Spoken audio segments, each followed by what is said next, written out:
विनोद जी चूड़ीवाल, ज्ञानचंद जी रारा, अभिषेक जी से अनुरोध करता हूँ कि वह आगे आके दीप प्रज्वलन करें। ज्योत से ज्योत जगाते चलो, ज्योति से ज्योति जगाते चलो, ज्ञान की गंगा बहाते चलो, ज्ञान की गंगा बहाते चलो। सरिता जय हाजिरी। अभी आप मंगलाचरण से शुरुआत करिए। मुनिश्री 108 अरिजीत सागर जी महाराज की, छोलक जी स्वामी योग सागर जी महाराज की, समस्त आचार्य संघ की। 84 लाख मंत्रों का जो सरताज है, जिस पर हित का जिन शासन का आधार है, हर एक जैन को जिससे सच्चा प्यार है, हर एक जैन को जिससे सच्चा प्यार है, नमोकार है, नमोकार है। 84 लाख मंत्रों का जो सरताज है, जिस पर हित का जिन शासन का आधार है। 84 लाख मंत्रों का जो सरताज है, जिस पर हित का जिन शासन का आधार है। संकट को टाल सकता है, दुख से निकाल सकता है। हो संकट को टाल सकता है, दुख से निकाल सकता है। संकट को टाल सकता है, दुख से निकाल सकता है। पापों में जो गिरते हो उनको संभाल सकता है। अनगिनत प्राणियों का जो तारनहार है, अनगिनत प्राणियों का जो तारनहार है। नमोकार है, नमोकार है। 84 लाख मंत्रों का जो सरताज है, जिस पर हित का जिन शासन का आधार है, जिस पर हित का जिन शासन का आधार है। श्रवण मुनि 108 अरिजीत सिंह सागर जी महाराज की जय। चुलक श्री साम्य योग सागर जी महाराज की जय। अब मैं महाराज श्री से निवेदन करता हूँ कि वे अपनी वाणी से हमें अनुग्रहित करें। नमः सिद्धेभ्यः।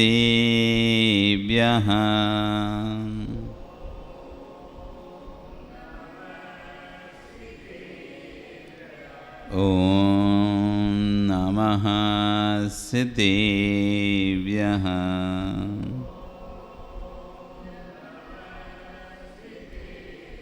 ॐ नमः सिद्धेभ्यः।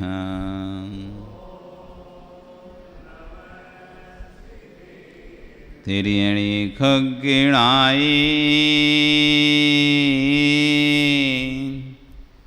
रुतारी मोहि सिर सिरणी बिहु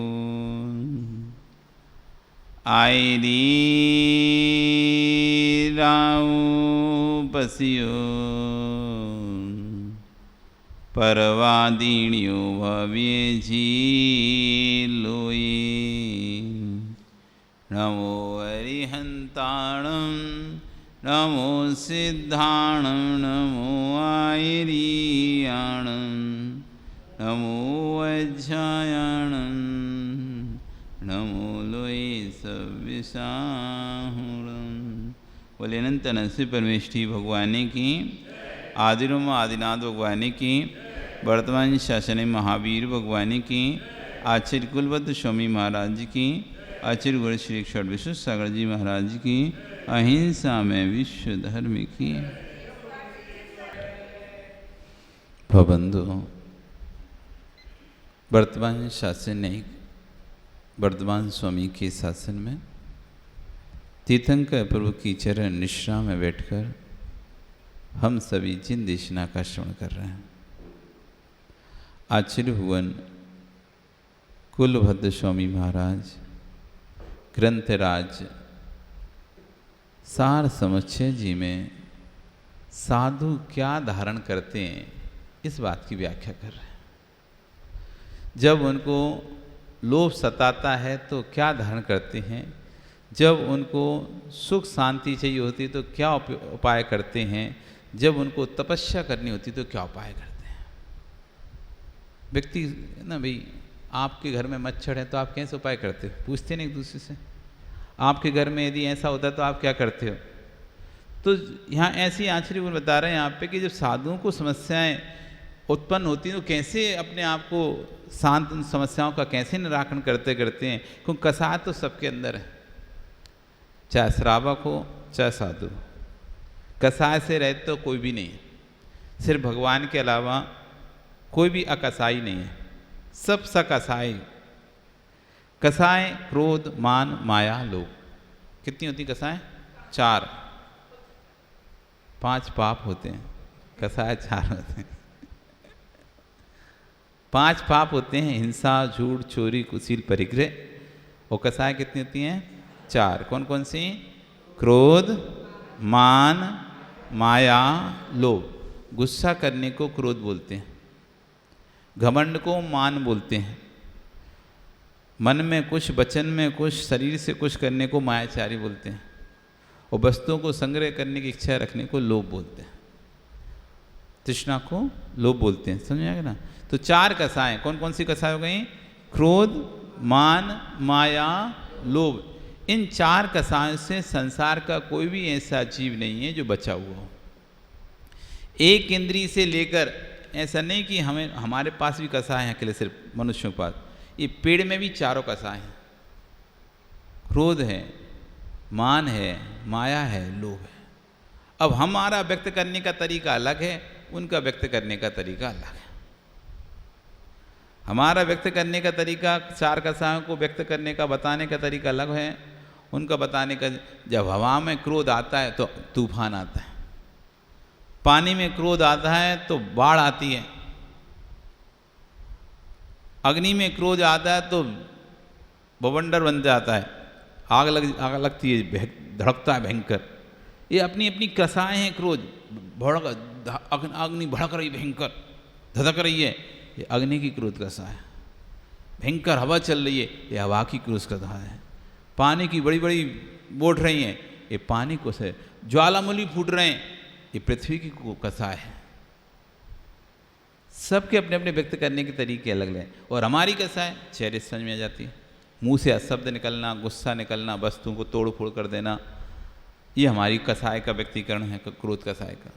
ऐसी सबका अपना अपना कसाय का व्यक्तिकरण है। तो संसार का कोई भी ऐसा व्यक्ति नहीं है, कोई भी ऐसा जीव नहीं है जिसके पास कसाय नहीं हो। एक इंद्री से लेके 5 इंद्री तक, श्रावक से लेके साधु तक, सबके पास कसाय हैं। और कसाय रहित हो भी नहीं सकता। कसाय रहित तभी होगा जब वो भगवान बनेगा। जैसे ही वो भगवान बनेगा कसाय रहित हो जाएगा, मतलब कसाय रहित होकर भगवान ही बनेगा सीधा। जैसे ही कसाय रहित होगा और अगला उसका पोजीशन आएगी अरिहंत अवस्था। भगवान बनने के बाद कसाय रहित नहीं होते, भगवान बनने से पहले कसाय रहित होगा और उसके अगले क्षण में वो भगवान बन जाएगा। गुण स्थान बढ़ेंगे उसके, तो धीरे धीरे धीरे धीरे ऊपर जाएगा। अभी कसाएं कम होती गई, कम तो होती जाती हैं और ऊपर ऊपर कम होती है। और एक ऐसा समय आता है जब कसाएं पूरी तरह से नष्ट हो जाती हैं, अगला क्षण भगवान का, बस उसके बाद अगले क्षण वो भगवान बन जाता है, अरिहंत पर बन जाता है। तो सकसाई जीव हैं। तो आचार्य कह रहे हैं जब कसाय उत्पन्न होती तो जीव कैसे उस कसाय को शांत करता है।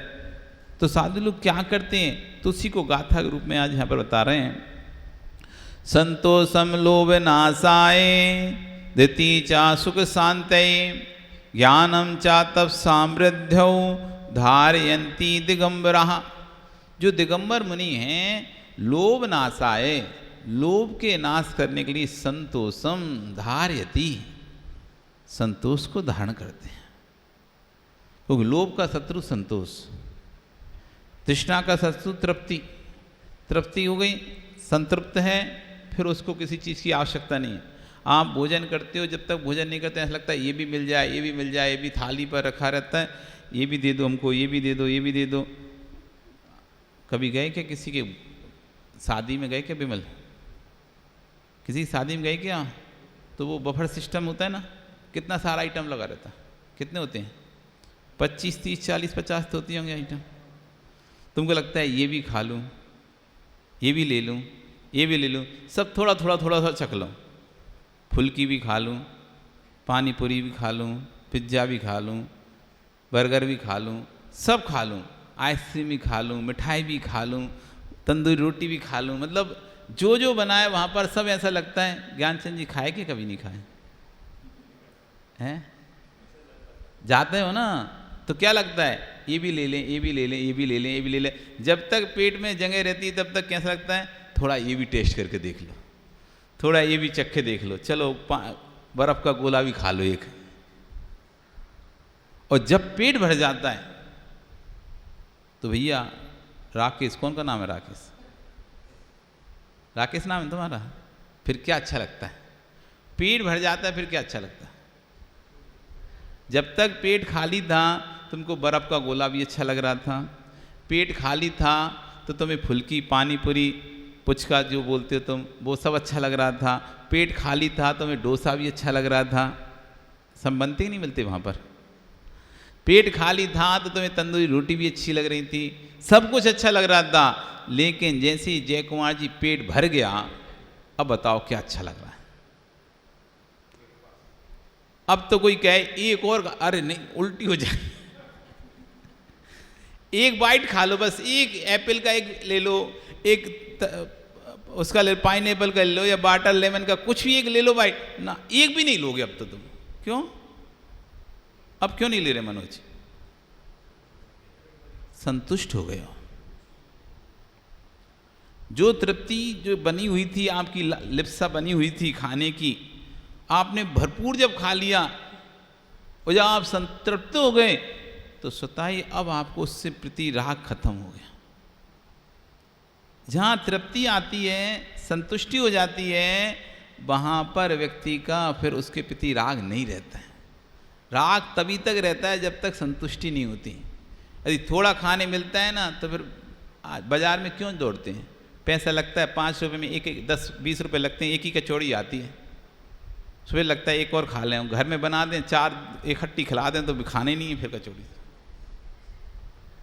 यदि घर में वही चीज़ अधिक मात्रा में बनती है और घर में ज़्यादा खा लेते हैं तो फिर अरे मज़ा नहीं आया। और बाज़ार में क्यों? पैसा लग रहा है, वो खा रहे हैं कितनी सी, पूरा पेट भर के तो नहीं खा रहे ना, उतना सी खा रहे हैं। 5 फुल्की खाए, 5 पुचका खाए, 10 पुचका खाए, भैया ठीक है 100 रुपये हो गए 10 की, तो पैसा भी लगा और पेट भी कम। और घर में भी बनाते तो लाओ ले आओ भर के रख दो सारी, मन भर के खा लिया, फिर क्या अच्छा मजा, ठीक है।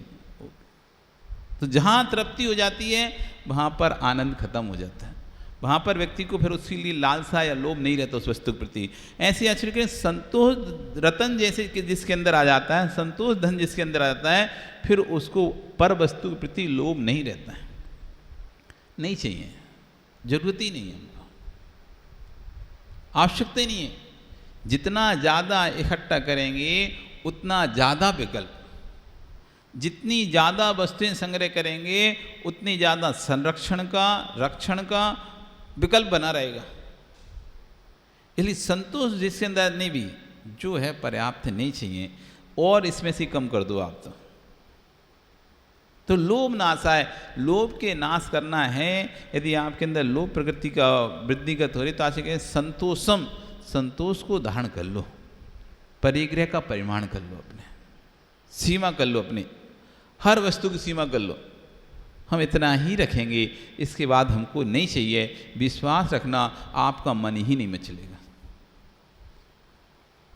आपने सीमा कर ली अपने भोजन करने की कि मैं 2 ही बार भोजन करूंगा, मैं दिन में 2 बार ही खाना खाऊंगा, और आपने ऐसी सीमा कर ली, तीसरी बार आपका मन ही नहीं होगा खाने का, 2 में ही आप सिमट जाओगे। और जहां आपने सीमा नहीं करी तो जब जब आपको लगेगा कुछ अच्छा बनाए, खुशबू आएगी, तब तक खाने मन दौड़ेगा। घर में रहते हैं वैसे भूख नहीं लगती, लेकिन कुछ बन रहा हो और उसकी खुशबू आने लगे तो चलो एक खा के देख ले रहे, भले जाते जाते चक के मुंह जूठा करके चला जाएगा व्यक्ति, पूरा नहीं खाएगा, एक बाइट उठाएगा खा के, और आते जाते चलते फिरते जितनी बार घर में आएगा उतनी बार मटकी में से पानी पिएगा, जितनी बार आएगा उतनी बार फ्रिज में से बोतल निकाल के पानी पिएगा, जितनी बार आएगा कोई भी कुरकुरे कुछ भी उठाएगा एक मुंह में डालेगा, अथवा सौंफ डालेगा, इलायची डालेगा, मतलब मुंह पूरे समय चलाता रहेगा। क्यों? कोई नियम नहीं ना कितनी बार खाना है। जब आया तब कुछ ना कुछ मुंह में डाल लिया, जब आया कुछ ना कुछ मुंह में डाल दिया, और जैसे ही उसने संतोष धारण किया, नहीं नहीं मैं तो 2 बार ही भोजन करूंगा, 2 बार ही पानी पीऊंगा, अब उसके अंदर मन में इच्छा ही नहीं होगी कि मैं बार बार खाऊं, तृप्त हो जाता है। तो इसलिए आजकल के लोभ का नाश करने की, ऐसी धन हो चाहे वस्तु हो, कोई वस्तु के लिए आप परिग्रह की परिमाण या सीमा कर लें। हर चीज़ की यदि आप सीमा कर लेंगे, उस सीमा के बाद आप देखेंगे आपकी इच्छा ही नहीं जाएगी। धृतीयम सुख शांति, और सुख शांति चाहिए तो धैर्य रखना सीखो। व्यक्ति के अंदर धैर्य नहीं है, सबसे बड़ी आज की समस्या यह है, उतावलीपनी है, इधर कहा नहीं कि मुंह से निकला नहीं कि हो जाना चाहिए काम। हमने एक फरमाइश करी कि ये चाहिए हमको, बस 1 घंटे 2 घंटे रुकेंगे, नहीं आई, क्यों अभी तक नहीं हुई, फिर फोन का अभी तक नहीं हुआ, धैर्य नहीं है। हो जाएगा, ठीक है, जब समय आएगा हमने बोल देगा वो वस्तु चाहिए, अब समय आने पर वो आपको मिल जाएगी। इतना धैर्य होना चाहिए व्यक्ति के अंदर, धैर्य नहीं, उतावलीपनी है, तुरंत चाहिए, तुरंत उसका निर्णय होना चाहिए, तुरंत कार्य होना चाहिए, इसलिए अशांति हो रही जगत में। व्यापार कर रहा है व्यक्ति, अशांत है व्यापार, उसे तुरंत प्रॉफिट दिखना चाहिए। अरे ठीक है, एक व्यक्ति सालों से दुकान खोल के बैठा है, उसकी सालों की साख जमी हुई है, भैंसी तुम आज दुकान खोल के बैठे हो और सोचो कि हमारी भैंसें चलने लगे, तो नहीं चलेगी। चाहे तुम कितना भी कम प्रॉफिट में बेच रहे हो, कितना भी सस्ता दे रहे हो, लेकिन और सामने वाला ज़्यादा प्रॉफिट में भी दे रहा है, तब भी उसकी चल रही है और आपकी नहीं चल रही, आप उदास हो जाओगे, अशांति हो जाएगी आपके मन में। देखो हम तो कम में भी दे रहे हैं तब भी लोग, हमारी दुकान नहीं चल रही, सामने वाला तो लूट रहा है तब भी उसकी चल रही है। धैर्य रखो, उसकी दुकान है वो 50 साल से है, उसने गुडविल ऐसी बना कर रही है कि अब वो लूट भी रहा है तो लोग आंख बंद कर कर उस पर विश्वास कर रहे हैं। अभी तुम्हारी गुडविल बनेगी, उसे 50 साल लगेंगे, तब जाके लोग आप पर भी आंख बंद करके विश्वास करेंगे। उसके लिए धैर्य चाहिए। कोई भी कार्य के लिए करोगे तो उसके लिए धैर्य चाहिए, थोड़ा सा समय दो, सारे काम होते हैं। इसलिए आज सुख शांति, कहीं किसी के पास मत जाओ हमारे घर में अशांति है, उसका कारण यह है कि तुम्हारे घर में धैर्य नहीं है। किसी ने कुछ कहा और तुमने तुरंत उसको उत्तर दे दिया, मुंह पे ही उसको बोल दिया। बहुत लोगों की आदत है फट मुंह पे बोलने की आदत रहती है। किसी ने थोड़ा कुछ कहा और फट से उसी समय बोल देंगे मुंह पे ही। अब 4 लोग बैठे रहते हैं, उनके सामने बुरा भी बन जाता है व्यक्ति और फिर सुनना भी पड़ता है। और वही व्यक्ति उस समय सुन ले और फिर समय पाकर मौका देखकर एकांत में उसका उत्तर दे दे, तो 4 लोगों के बीच में तो ऐसा लगेगा कि कितना शांत था और अकेले में अपना काम कर लिया इसने। बुद्धिशाली विवेकी व्यक्ति कभी भी अकेले में की हुई बात को पब्लिक में नहीं बोलते। जो बेवकूफ़ होते हैं वो कहते हैं चलो सबके सामने दिखाते हैं तुम्हें। सबके सामने क्या हुआ, आप बन गए बुरे। सामने वाले ने अकेले में तुमसे कुछ कहा था और तुम सबके सामने उसको उत्तर दे रहे। वो सबके सामने बुद्ध बेचारा शांत बैठा है चुपचाप, सबको तो पता ही नहीं उसने क्या कहा, लेकिन आपने जो कहा वो सबको दिख गया। तो सबके सामने आप बन गए बुरे और वो तो भला बना रहा। अब यहाँ पर उसकी धैर्य की कमी थी, उतावला था, देख लेता। अभी 4 लोग आ गए, बहस चल रही थी, बातचीत चल रही थी, कोई आपस में जोर जोर से बात हो रही थी, इतने में 4 लोग आ गए। अब सामने वाले ने तो अपनी बात कह दी, अब उसने कह दी, उसके बाद ही 4 लोग आ गए। अब आपका मौका था कहने का, इसी में 4 लोग आ गए। अब आप देखे नहीं और उनके 4 लोगों सामने आप चिल्लाना शुरू कर दिए।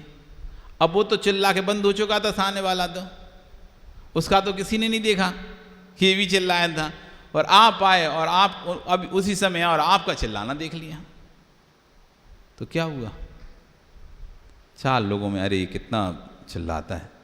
आचार्य हम लोगों को बड़ी शिक्षाएं देते थे कि भाई विहार करते हो और विहार करके कभी कभी गर्मियों को विहार होता है, कभी उपवास होता है, कभी अंतराय होता है, और विहार करके तुम जब किसी समाज में जाते हो और मान लो समाज ने पहुँचते पहुँचते समय हो गया 8-9 बज गया और गर्मी बहुत है, आपका उपवास है, और उन्होंने लगा दिया माइक। आपको लग रहा था कि आप जाएं और कमरे में आराम करें, थक गए थे, अब समाज ने लगा दिया माइक, अब आप उसी पे चिल्ला बैठे। दिखता नहीं कि हम इतने थक गए हैं, ये हो, प्रवचन करेंगे कि नहीं करते प्रवचन, ऐसे चिल्ला दिए। तो आचार्य भी कहते देखो इतने थक तो चुके थे, चल के आ भी गए थे, अब 4 जगह जगह से लोग तुम्हें देखने आए थे, उस समय तुमने गुस्सा कर दिया, अब तुम कमरे में कितने भी शांत बैठे रहना, अब तुम कमरे में कितने भी शांत बैठे लेना, लेकिन लोगों में वही दिखेगा वो तो बहुत गुस्सा कर रहे थे।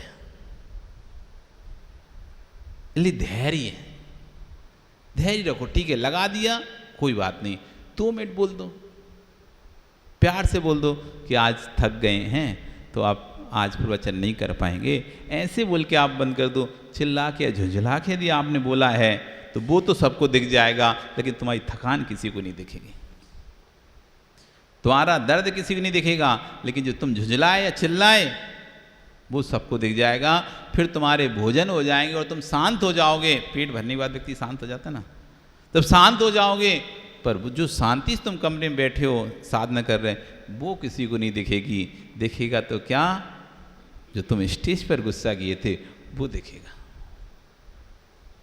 इसलिए धैर्य रखो, सुख शांति चाहते हो तो धैर्य रखो।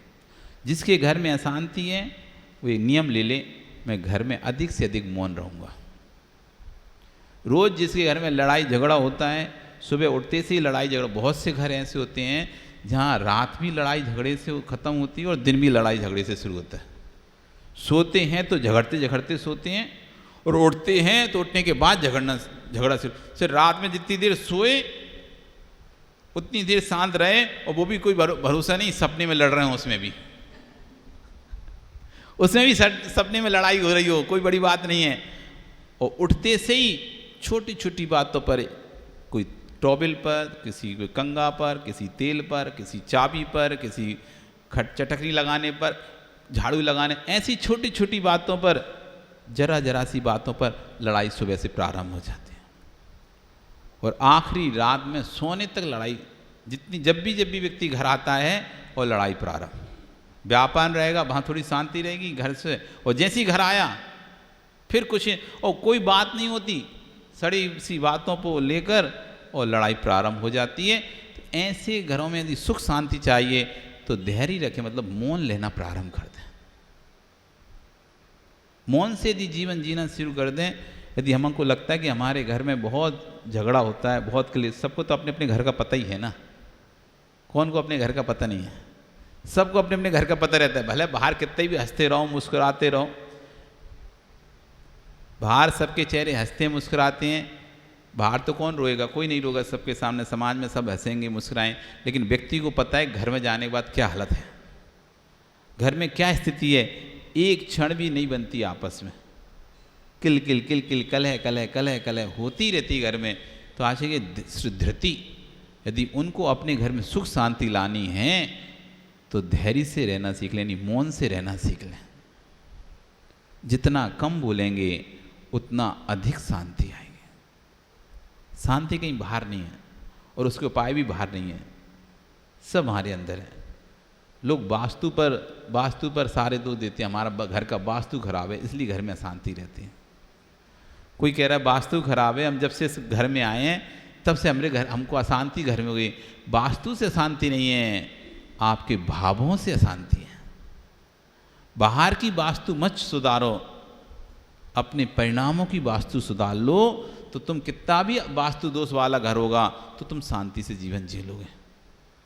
और कितना भी वास्तु से बनाया हुआ घर है लेकिन परिणाम अशांत हैं, परिणामों की वास्तु ठीक नहीं बैठ रही दोनों की, तो कितना भी वास्तु युक्त घर होगा तब भी अशांति उसमें बनी ही रहेगी, बनी रहेगी। धृति सुख शांति रहे, धृति से सुख शांति को प्राप्त करना है तो धृति से सुख शांति प्राप्त करो। ज्ञानम चा तपसाम वृद्धौ, और तप में वृद्धि करनी है तो पहले ज्ञान अर्जन करो। हम 1 उपवास, 2 उपवास, 10 उपवास करे जा रहे हैं, लेकिन बोध ही नहीं उपवास करे क्यों जा रहे हैं, हम किस उद्देश्य से उपवास कर रहे हैं, उपवास कैसे करना चाहिए, उपवास समय क्या करना चाहिए। लोग होते हैं उपवास कर लिए, अब घर जाके सीधे सो गए, सीधे शाम को उठ रहे हैं, आज हमारा उपवास है, सो मोबाइल लिए पूरे दिन भर मोबाइल में लगे रहें, आज उपवास है, कुछ काम नहीं करेंगे, आज उपवास। अतः उपवास कर लिए तो घर के जितने कपड़े थे आज निकाल लो, आज तो खाना वाना कुछ खाने नहीं है, तो सारे कपड़े सफाई, उस दिन सारे कपड़े धो लिए, सारी सफाई कर ली, गए। ज्ञानी नहीं ना उपवास दिन करना क्या होता है, कैसे उपवास के समय अपने आप को समय निकालना, व्यतीत करना होता है। वो तपस्या फिर तपस्या नहीं हो गई, फिर सिर्फ लंघन हो गया, लंघन, भूख हड़ताल है बस। वो आपने भूख हड़ताल जैसे व्यक्ति करता है ना, तो अपने काम भी करता रहता है, भूखा भी रहता है, बस वैसे ही आप सुबह से लेकर शाम तक अपने काम में भी लगे हो, और जो काम नहीं करते थे वे 4 काम और निकाल लिया आज आपने, क्योंकि चौकी में जाना नहीं है आपको, किचन में जाना नहीं है, सो क्या करें, चलो फ्री बैठे क्या करें, सो 4 काम और निकाल लिए, कपड़े निकाल लो, बेड शीट्स धो ले रहे आज सारे, ऐसे करके काम में और लग गए। तो आशिक नहीं, तपसा तप में वृद्धि चाहिए तो ज्ञानम, ज्ञान का अर्जन करो। जब तक ज्ञान का अर्जन नहीं होगा तब तक तप में वृद्धि नहीं कर पाओगे, क्योंकि कहाँ पर दोष लग रहे हैं, कहाँ अतिचार लग रहे हैं, कहाँ अनाचार हो रहा है। हमने नियम तो ले लिया, आपने कोई गाड़ी ले ली, अब गाड़ी ले ली है, गाड़ी के दिए आपको उसका ज्ञान नहीं है, उसके फंक्शन का ज्ञान नहीं है, तो आप उल्टा सीधा कुछ भी दबाते रहोगे, उससे क्या होगा, गाड़ी जो अच्छी एवरेज देने वाली थी वो उल्टी खराब हो जाएगी। क्यों, आपको फंक्शन ही नहीं पता। आजकल इतनी फंक्शन वाली वस्तुएं आती हैं, आपके यदि फंक्शन पता हो तो आप उस वस्तु से अनेक फ़ायदा उठा सकते हैं, और फंक्शन पता ना हो तो फ़ायदा भी नहीं मिलेगा, उल्टा खराब और हो जाएगा। तो ऐसी तपस्या एक बहुत बड़ा अस्त्र है कर्मों को नाश करने का। जैसे ब्रह्मास्त्र होता है, ब्रह्मास्त्र, तपसा निर्जराचा, तप से निर्जरा होती है, तपस्या ही तो भगवान बनाता है, और कोई साधन नहीं जो भगवान बनाता हो, तपस्या ही भगवान बनाती है। 12 प्रकार के तप में ध्यान भी तप है, ध्यान करना भी तपस्या है। ध्यान करना कोई आसान बात नहीं, कोई लोग ऐसी मामले से, जबकि सबसे आखिरी 12वां तप रखा है ध्यान को, सबसे कठिन तप है ध्यान। लोग सोचते हैं आंख बंद कर लो हो गया ध्यान, ऐसे ध्यान लगते तो सभी मोक्ष चले गए होते। तो तपस्या, ध्यान करना भी तपस्या है, तो उसका ज्ञान होना चाहिए, क्योंकि तपस्या इसी कर्मों की निर्जरा होती है। उपवास करना भी विज्ञान है, एकासन करना भी विज्ञान है, ये सब तपस्याएं हैं। इस सामान्य जैन दर्शन में एक एक जो भी वस्तु है ना, ये बहुत बहुत कीमती, जैसे कहते हैं एक एक बहुमूल्य है, पर ज्ञान नहीं होने से हमको ऐसा लगता है बस एकासन करना मतलब एक बार भोजन करना है। एकासन, एकासन मतलब हमने क्या बोल दिया, एक बार अन्न खाना है, हो गया फ्री। एक बार अन्न खाना नहीं था एकासन का अर्थ, एकासन का अर्थ अपने इंद्रियों पर नियंत्रण करना था, अपनी इंद्रियों का इच्छाओं का नियंत्रण करना था एकासन। एकासन भी बहुत बड़ा तप है।